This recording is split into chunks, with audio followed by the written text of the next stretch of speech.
Mrs. Thatcher flew northwest with the Pakistan president to see at first hand the results of the Soviet occupation of Afghanistan. Nasir-Bagh houses about 10,000 refugees.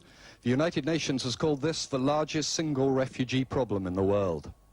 The British Prime Minister was greeted by children from the camp and then by elders from each of the provinces of Afghanistan. Inside the bright tented enclosure, 1,500 men waited. We were told that many of these men were mujahideen who travelled from the border specially for this meeting. A mullah chanted some verses from the Quran concerning exiles. Mrs. Thatcher promised them an extra £2 million worth of aid, and she made clear the West's support for the Afghan resistance fighters. I want to say that the hearts of the free world are with you, and with those of your countrymen who have stayed. And that gained her ringing shouts of support. Afterwards, Britain's first woman Prime Minister met the leaders of the refugee women, but that meeting was private. After lunch at Curried Goat, Mrs. Thatcher and General Zia flew northwest up the Khyber Pass, the ancient route through the mountains to the Afghan border.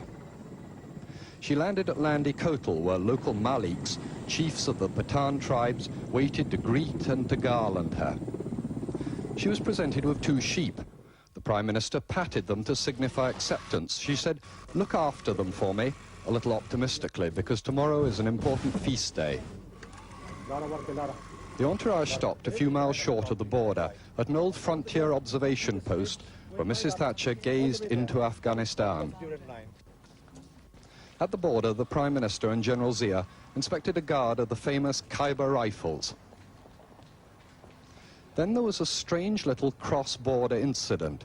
3 Afghan soldiers shook hands with the Pakistani president, but there were no Russians around. The Prime Minister and the President climbed a little hill, which the border crosses. As the crowd pressed around her, the Prime Minister may accidentally have stepped a few feet into Soviet-occupied Afghanistan. For some minutes, Mrs. Thatcher gazed across what she sees as the front line of the free world. It seemed almost peaceful, just a line of lorries waiting to cross into Pakistan.